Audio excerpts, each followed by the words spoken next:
So we're in North Northumberland at a place called, well, near a place called Doddington, which they make the famous Doddington ice cream, you may or may not have heard of. And we're going to see this other St. Cuthbert's cave. This is the other one that has been noted, and it's called Cuddy's Cave by some people. And it's just off the B6525, and down a little country lane where you can park up at, but there's a bit of an ascent up there.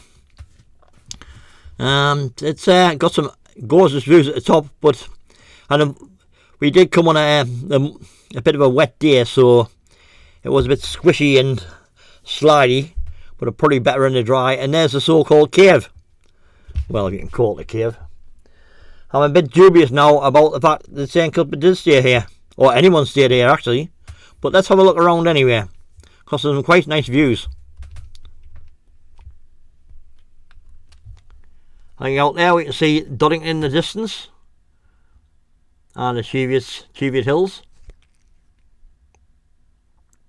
And we've investigated churches in the area before, so, and we actually will be having a look at Doddington Church later on in the next few weeks.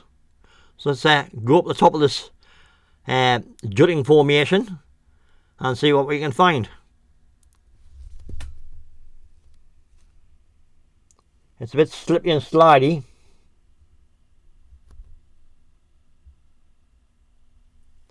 It's quite fresh on this day, which was a wet Sunday, and here we have some skeletons.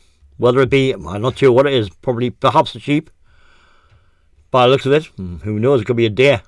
But apparently some a point to note is, in the fields going across to this place, there is some clay pigeon shooting going on, because you have seen some clay pigeon shots, or whatever they're called.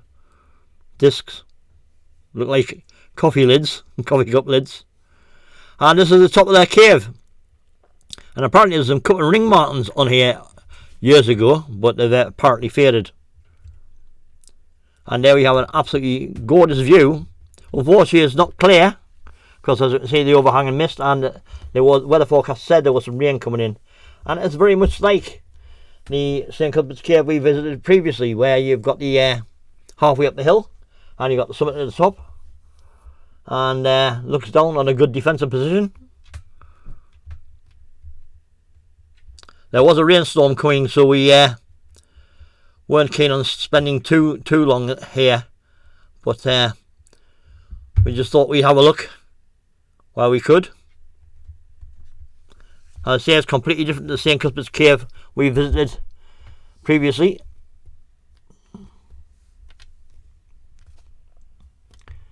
And I can assume this wasn't a cave where St. Cuthbert was carried at. If it did came, it would probably came on his journey to Lindisfarne.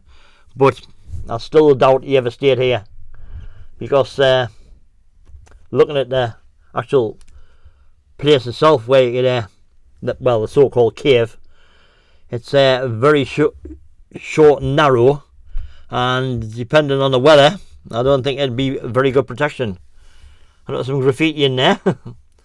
Oh, there's a good defensive position. He may have held up here for one night, perhaps, but I can't see him staying much longer than that. But there you go. Anyway, I don't know what you think of this other cave in Northumberland, and as I say, I'm curious to see whether St. Cuthbert or anyone else did really stay here. So please continue to watch. As I say, I'll be doing the church over the village in the distance, and many other things, and continue on St. Cuthbert's journey.